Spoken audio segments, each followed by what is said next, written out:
Magandang maga po sa inyong lahat. Sabihin mo sa katabi mo, salamat at hindi naging hadlang ang bagyo para sumamba ka sa Panginoon. Ayan. Kahapon po ang alam ko, signal number 2. No? Dito sa Bulacan, ha? 3 na ngayon? Oh, tindi. 3 na pala. No. So, ayun nga.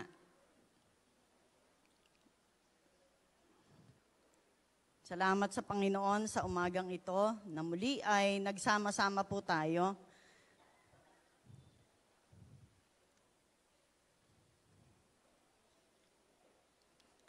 Ang sabi po sa unang Timoteo chapter 6 verse 10, sapagkat ang pag-ibig sa salapi ay siyang ugat ng lahat ng kasamaan.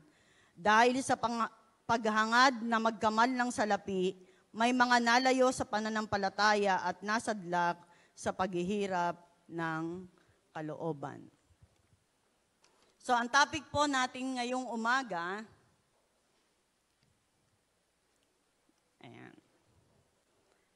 ay huwag ibigin ang salapi. No? Ulitin ko po, huwag ibigin ang salapi. Sino po dito yung hindi kailangan ng pera? Joke naman, ano ba naman yung tanong mo? Lahat tayo kailangan ng pera, tama po ba? Sabi po, siyempre, hindi naman po pwedeng pag pumunta ka sa tindahan, magpapakyut ka lang at sasabihin mo sa tindera, oy, bigyan mo nga ako ng mga 5 kilong bigas, tapos isang tray na itlog, daming no? Tapos sasabihin mo, salamat uwi ka na. Pera na lang kung meron kang doon. No? Ano ba yung tawag doon? Lista. Tama ho ba? Yung nagpapalista ka sa tindahan, tapos lingguhan ang bayad. No? Pero meron ding doon meron ding danger po sa ganun No? Kasi ang mama ko po ay meron po kaming maliit na, doon lang naman sa bahay namin, tindahan. No? Ang nangyayari po, pagka mangungutang, kay bait-bait. Pagka araw na ng singilan, pag Sabado na ng hapon, nawawala na po yung mga nagbabayad. No? Kasi karamihan doon sa bumibili, doon po kasi doon sa lugar na tinitiran namin ay, yun nga po, mga gumagawa ng bahay. No? So yung mga tao doon ay, tama ba ang tawag doon? Hindi sila nagtatagal sa isang lugar. No? So pag natapos na yung kontrata, hindi naman alam ng aking mama na tapos na yung kontrata, nawawala na lang. So, yun nga po. No? So, sabi po dito, isa sa malaking problema ng tao ay salapi. Ang hirap ng buhay. Sobrang taas ng presyo ng lahat. Ang pagkain, bayad ng mga bata sa paaralan, bayad sa bahay, tila dito umiinog ang malaking suliranin ng mga tao. Nung isang araw po, ako po ay kami ni Bunso ay pumunta sa sample. At nagulat ako sa presyo ng kamatis. Magkano po ang kamatis ngayon? Nung isang araw, 130 lang, 140. Grabe, sabi ko, wow, 140 kilo ng kamatis. No? At ibig sabihin, sabi nga, yung paraan ng ating pamumuhay, kung titingnan po natin, ang buhay po natin ay, tama po ba? Pahirap ng pahirap. Pataas ng pataas ang bilihin. No? Dati, tanda ko, sa kilo lang ng bigas, nasa 30 plus. Ngayon ay 52 yata yung medyo magandang no? Yung medyo mas magandang klase pa ay 60 plus. No? Sabi, sa maraming tao, iniisip na kung marami lamang salapi, lutas na ang maraming problema. Siguro, dun sa mga dumarating sa pagsubok, may kinalaman sa pananalapi, ay naiisip niya, siguro, kung marami lang akong pera, hindi na ako mamumroblema. Tama po ba yon? Pag maraming pera ay hindi na namumroblema? Hello, may kausap po ba ako? Pag marami po bang pera, hindi na namumroblema?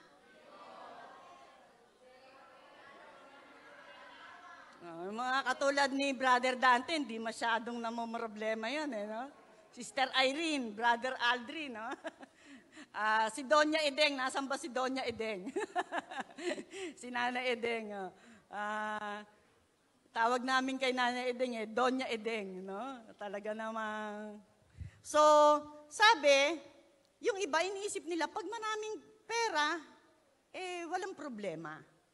So, tingnan po natin ang ilang mga bagay na dapat nating malaman sa umagang ito.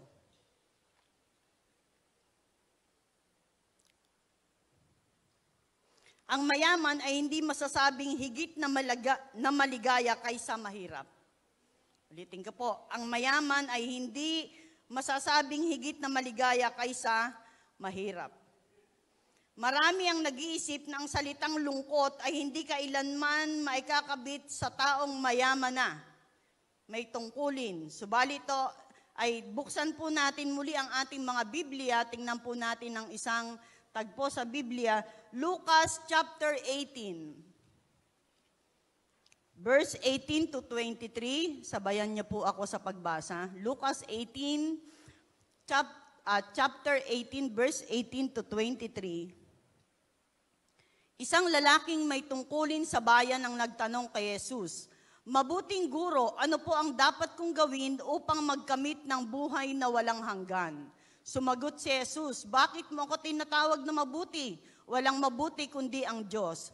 Alam mo ang mga utos, huwag kang mangangalunya, huwag kang papatay, huwag kang magnanakaw, huwag kang magsisinungaling sa iyong pagsaksi. Igalang mo ang iyong ama't ina." At sumagot siya, "Ang lahat pong iya'y tinupad ko na mula sa pagkabata." Nang marinig ni Jesus, sinabi niya, "Isang bagay ang kulang sa iyo. Ipagbili mo ang lahat ng iyong ari-arian at ipamahagi sa mga dukha ang pinagbilhan at magkakaroon ka ng kayamanan sa langit. Pagkatapos, bumalik ka at sumunod sa akin." Ngunit nalungkot ang lalaki nang marinig ito sapagkat siya'y napakayaman. Makikita po natin sa aking binasa, ang lalaking ito ay binata, may tungkulin, marunong, mayaman. Subalit ang mga katangiang yaon ay nagpapaalis sa kanya at nalulungkot. Nalulungkot siya sapagkat hindi niya kayang maisuko ito sa Panginoon. Subalit ang hindi niya nabigyan ng pansin, higit siyang dapat na malungkot sapagkat pinakawalan niya ang dapat na matamo sa susunod na buhay. Sabi nga ng binata, "Nagawa ko na po yan lahat eh." Pero ang sabi ng Panginoon, dahil alam ng Panginoon na ang lalaking ito ay mayaman, ang sabi niya, "Ipagbili mo yung lahat ng iyong ari-arian at pagkatapos ay ipamahagi mo sa mga mahihirap, sa mga nangangailangan. Pagkatapos nun, saka ka bumalik sa akin." Ginawa ba ng lalaki ang utos ng Panginoon na ipagbili ang lahat ng kanyang ari-arian? Hindi. Ang sabi nga doon, umalis na yung lalaki. No? Yung lalaking mayaman. Nalungkot siya. Bakit siya nalungkot? Hindi niya kayang ipagkaloob ang hinihingi ng Panginoon sa mga oras na yon. Bakit?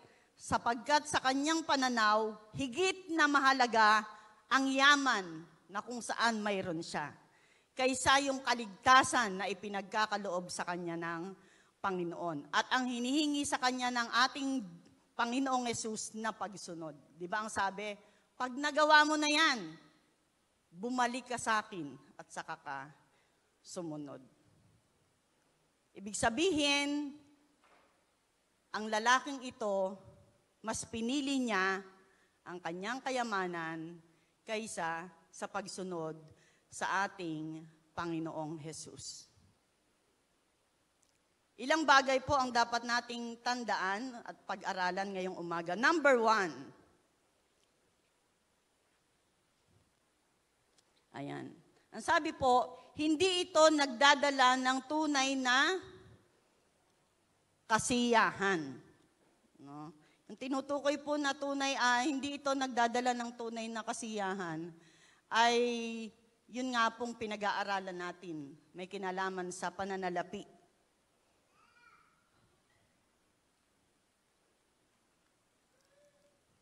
So, ibig pong sabihin, katulad ng lalaki, no, bagamat pinili niya ang manatili na siya ay maging mayaman kaysa sumunod sa Panginoon, pero pansinin niyo po, ang sabi dun sa talata, ang lalaking mayaman, ang binatang mayaman, naroon yung kanyang kalungkutan.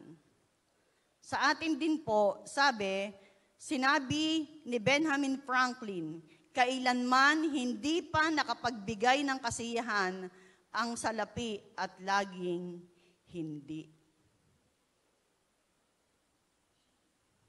Wala sa kapasidad nito ang magbunga ng kaligayahan. Tingnan ninyo, habang nagkakaroon nito ang isang tao, lalong gusto pa niya. Tama ho ba? Pag nagkaroon kayo ng 100, anong susunod na isipin nyo? Sana 500. O tapos pag may 500 na, sana yung yung 3 0, tapos may 1 sa dulo. No, 1,000. Pag may ipon ka sa iyong ATM, wow, ATM. No? May ipon kang siguro mga 10,000. Kontento ka na ba dun sa 10,000? Uy, sana madagdagan pa to. No. Oh, kung meron kang 100,000, sana sa susunod maging 200,000. Di ba? Ano po ang makikita natin doon? Walang kasiyahan. Walang kakontentuhan. Diyak masama bang mag-ipon? Masama po bang mag-ipon? Hindi naman masama. No? Siyempre, iyan naman ay para sa kinabukasan ng iyong pamilya at para sa kinabukasan mo rin. Pagka ka na, senior, retired, no? Dapat meron ka ring ipon. Bakit kailangan may ipon? Hello? Mahirap naman na pagka senior ka na, ikaw pa ang magsasabi sa iyong anak, anak, anak, meron ba tayo dyan? Anak, meron ka ba dyan? Mahirap di ba? Masasabi ba yun ng ating mga senior, ng ating mga tatay, nanay? Hello? Masasabi niyo ba yun? Hindi. No, siyempre nakakahiya. No? Kaya mga anak, wag niyo na hong intayin na magsabi pa ang inyong mga magulang. At nak, meron ka ba dyan? Pang ano lang? Wag na po. Hello? Magkusa na po kayong magbigay. Sabihin nyo sa katabi nyo, magkusang magbigay sa magulang. Parang di nyo masabi Ha? Si Tatay Efren daw kayang sabihin.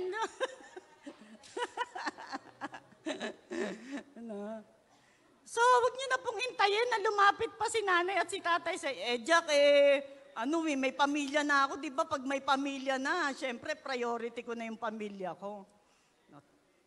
Tama naman po yun, wala namang Hindi naman tayo, di naman tayo inuobligan ng mga magulang natin, di ba? Hello? No. Pero bilang anak, ayan, pag meron ka ng trabaho, medyo magpapadulas ka ng konti kay nanay at kay tatay. Kahit na may pamilya ka na. No? masarap pa rin sa pakiramdam na kusa ang pagbibigay ng iyong mga anak. Amen po ba? Oh, lakas ng amen ng mga dyan no? So, sabi po doon, ang tunay, yun nga po. Ang sabi po doon sa Kawikaan, chapter 15, verse 16, mas mabuti na ang mahirap na may takot sa Diyos kaysa mayamang panay ang hirap ng loob. Sabi diyan, ulitin ko po, mas mabuti pa ang mahirap na may takot sa Diyos kaysa mayamang panay ang hirap ng loob. No. Hindi ko naman sinasabi na wag tayong maging mayaman. Nakasalanan ang maging mayaman. No? Pero makikita po natin doon na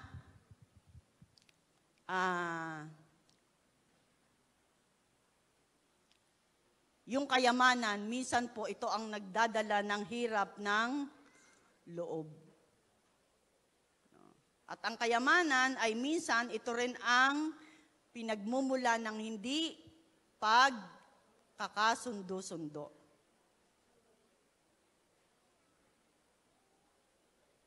Kaya po ako, nasa na ba si, wala rito si Bunso. Sinasabi ko kay Bunso. Kasi siya yung parating kasama. Sinasabi ko kay Bunso kung saan nakalagay. Sabihin na naman ng dalawa anak ko, bakit kay Bunso lang? Bunso, andito ha? Minsan po, pag nag-uusap kami mag-asawa, sabi sa akin ni Pastor, alam mo Agom, pag namatay ako, jackpot ka. Oo, talaga po. Sabi niya, hindi ka na mamumroblema. Bukod sa pensyon na iyong tatanggapin, ayan, syempre, magpe-pension eh. Kung natigok na siya, di ako na. Joke lang, joke. Di ba ako natatanggap ng pension niya? Bukod pa din sa pension ko. Biro lang po. Sabi niya, hindi ka jackpot ka pag ako ang nauna sa'yo. Sabi niya, bukod sa pension mo. No? Hindi ka na mahihirapan na ipalibing ako. Sabi niya, meron na akong St. Peter ba yun, Gum, St. Peter? Sabi ko sa inyo, anda yan eh. At pareho kaming meron pang kaagapay. Kita nyo ha? Ayan. At sabi ko naman din sa kanya, sabi niya kasi jackpot daw ako pag siya ang nauna. At sabi ko naman din sa kanya, aba, pag ako naman ang nauna, jackpot ka rin sa akin. So, yun po ay lang namin. Biruan. Pero kung sino ang unang kukunin ni Lord, hindi po namin alam kung sino sa aming dalawa. No? Ibig sabihin, parang nakakatuwang pakinggan, po. Pero, sabihin, yung po mga bagay na yon ay talaga namang pinaghahandaan. Tama po ba? No? So, maging handa din po tayo sa mga bagay na yon. So, sabi po doon, number 1, hindi ito nagdadala ng tunay na kasiyahan. Number 2, kadalasan ito ay naglalayo sa tao sa pananampalataya. Sabi po, ito ay nagiging Diyos ng tao, nagiging pinakamahalaga sa kanya. Katulad ng lalaking mayaman, mas pinahalagaan niya ang material na bagay, ang kanyang yaman. Hindi niya kayang ibigay, ipagbili ang lahat ng ito. Bakit? Maring inisip ng lalaking mayaba, pinaghirapan ko to, pinagtrabahuhan ko to. Kaya nga ako yumaman ng ganito, tapos ipagbibili ko lang at ipamimigay sa mahihirap. hindi niya kayang i-give up ang material na bagay. Kaya ito ang nagpalayo sa kanya sa Diyos.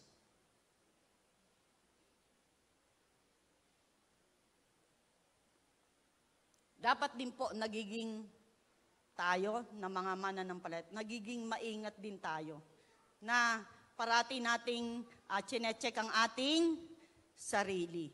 Baka minsan po, pray tayo ng pray kay Lord, Lord, pagpalain mo po ako, bigyan mo po ako ng trabaho.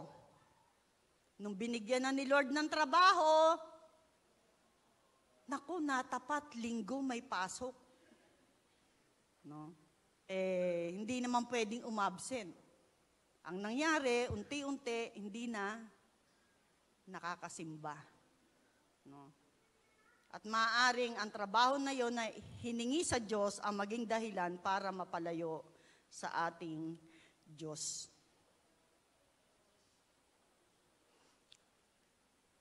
Number 3, sabi po, nasasadlak sa paghihirap ng kalooban.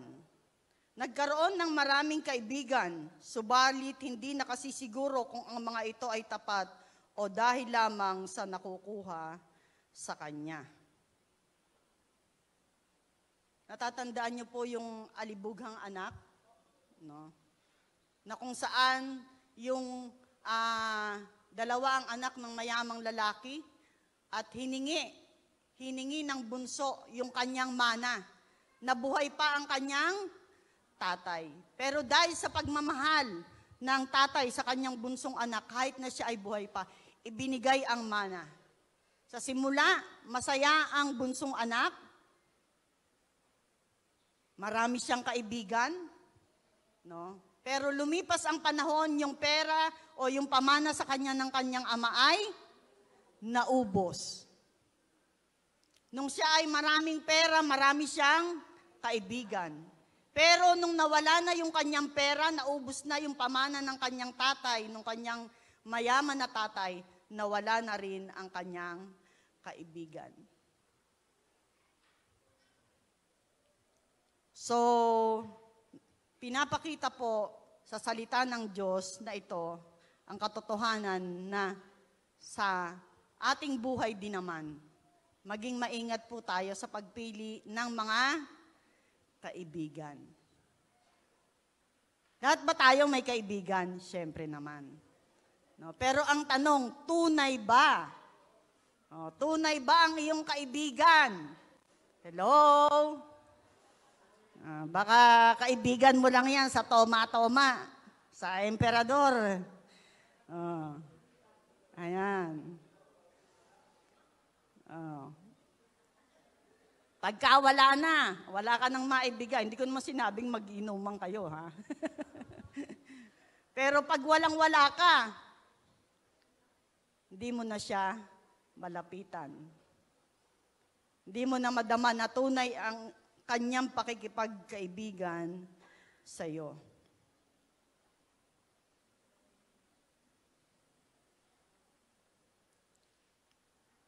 Number 4, sabi po, ito ay naglalayo sa tamang pamumuhay na may kabanalan, makatwiran at may kaamuan. Tingnan po natin sa unang Timoteo,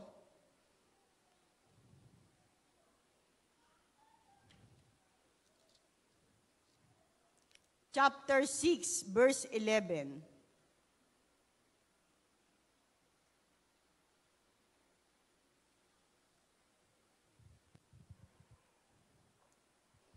Unang Timoteo, chapter 6.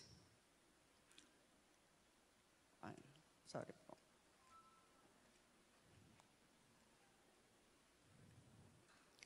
Verse 11, ang sabi po, ngunit ikaw na lingkod ng Diyos, sikapin mong umiwas ka sa mga bagay na ito, sikapin mong mamuhay sa katwiran, kabanalan, pananalig, pag-ibig, pagtitiis, at kaamuan. No? So, hindi lamang po ang mga lingkod ng Diyos ang sinasabihan dito, sabi po, ay sikapin po natin na mamuhay sa katwiran, kabanalan, pananalig, pag-ibig, pagtitiis at kaamuan. Pinapakita lamang po nito na tayo bilang mga anak ng Diyos, nais ng Diyos na tayo ay patuloy na namumuhay ng may kalinisan sa Kanyang harapan.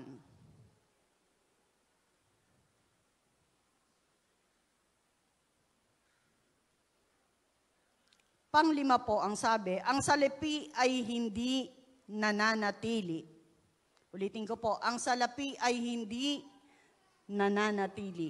Ang sabi po doon pa rin sa unang Timoteo chapter 6 verse 17 ay ganito, sabihin mo sa mayaman na huwag magmataas, huwag silang umasa sa kayamanang di mananatili, kundi sa Diyos na masaganang nagkakaloob ng lahat ng bagay sa ating ikasisiya. Sabi po doon, huwag umasa sa kayamanang hindi nananatili. Ang pera, kahit na gaano karami, nauubos. Tama po ba? No. Yung mga material na bagay na pinupundar natin, pag tayo ay namatay, hindi naman po natin yan madadala. No. Yung ating magagarang sasakyan, wow. No. Hindi naman din natin yan madadala. Ano po ang punto doon? Sabi, huwag umasa sa kayamanang hindi nananatili. Opo, hindi po masamang maging mayaman. Hindi po masamang ma-enjoy mo yung pagpapala sa iyo ng Diyos. No? Pero dapat po sa bawat ipinagkakatiwala sa atin ng Diyos, nagiging tapat tayo sa pagmamanage nito. Ang tanong, nagiging tapat po ba tayo sa mga ipinagkakatiwala sa atin ng Diyos? Hello? Nag-iika po ba tayo? Hello? Oh, pahina na ng pahina. Nagkakaloob ba tayo sa ating Diyos? Sabi nila, pag daw medyo malaki ang kita, mga 60,000 o sabihin na lang 50,000 a month. Magkano tithes nun? 5,000. Doon sa mga, nasa na ba yung mga kumikita dito ng ano? Joke lang. No. Madali bang ibigay yon? Yung 5,000 a month? Madali po ba?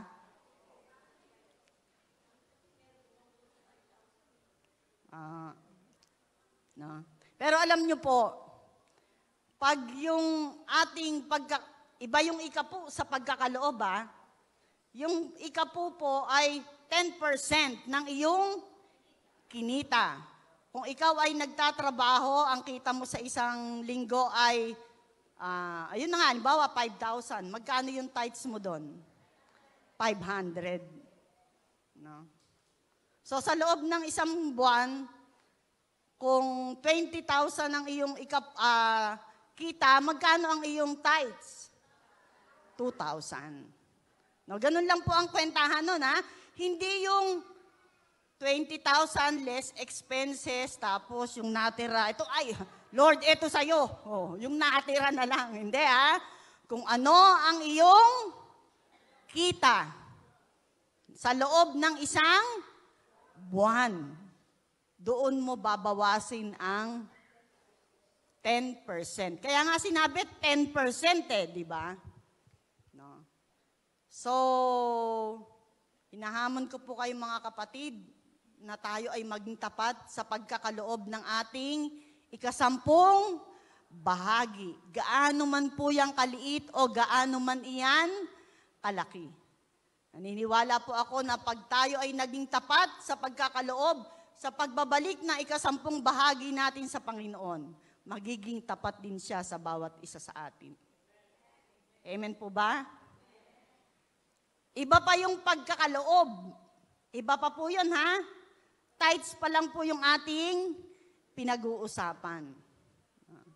Iba pa yung pagkakaloob. Iba pa yung sacrificial giving. Sa mga susunod, pag-aaralan po natin yan. No?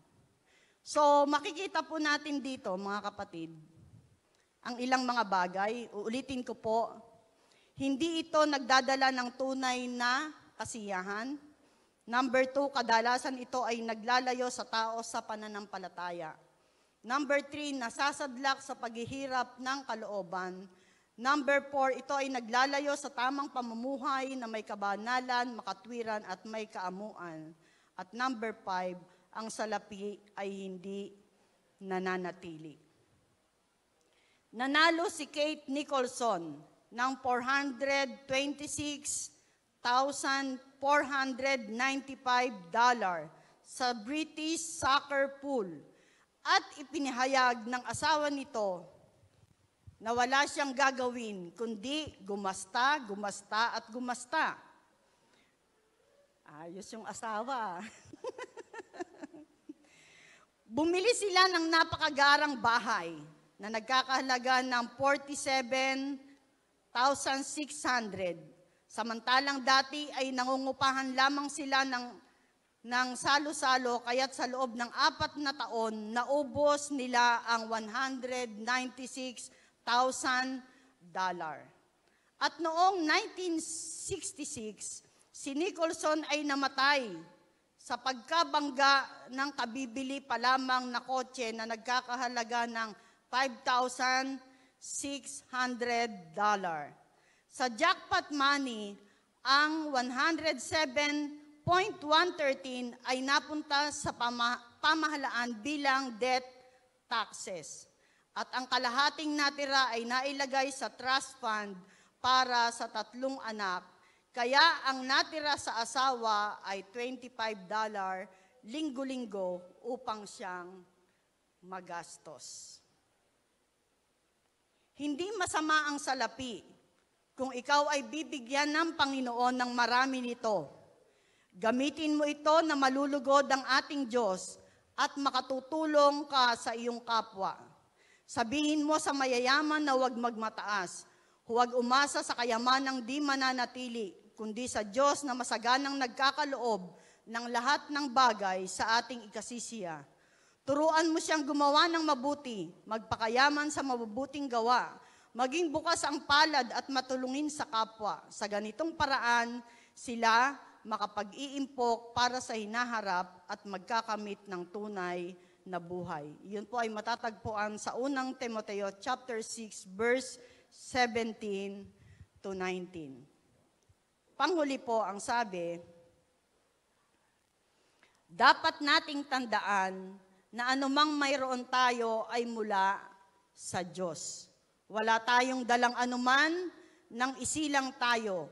Wala rin tayong madadala kapag namatay tayo. Kaya tayo'y mga tagapamahala, katiwala, hindi may-ari ng salaping nasa atin. Tayo pong lahat ay pumikit, tayo po'y manalangin. Aming Diyos, sa umagang ito, nagpapasalamat po kami sa pagpapaalala mo sa amin na anumang mayroon kami, Panginoon, ito po ay biyaya at kaloob mo sa bawat isa sa amin. Lalong higit ang aming pong mga tinatangkilik, ang mga trabaho, hanap buhay, negosyo na iyong kaloob upang makatugon sa aming mga pangangailangan sa pang-araw-araw. Pinapasalamatan ka namin sa iyong katapatan sa bawat isa sa amin.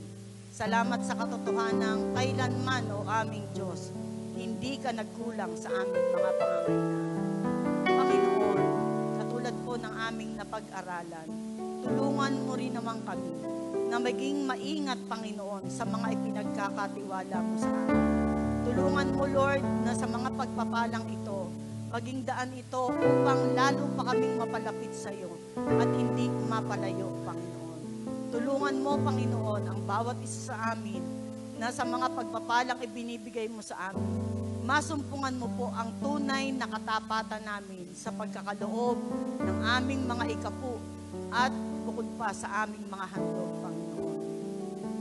Lord, tulungan mo kami na mas pahalagahan namin ang aming relasyon sa iyo, ang aming pagsunod sa iyo na kailanman ay hindi mawawala. Panginoon, dalangin ko po sa buhay ng bawat isa sa amin, Panginoon. Dumaranas man kami sa mga pagsubok, sa mga krisis ng buhay at minsan, Lord, mga pangangailangang pinansyal. Tulungan mo kaming lubusang magtiwala sa magagawa mo sa amin. Salamat po sa iyong paalaala sa amin. Purihin ang iyong dakilang pangalan. Ito po ang aming samot dalangin sa matamis na pangalan ng aming Panginoong Jesus. Amen. Amen. Magandang umaga po sa inyo.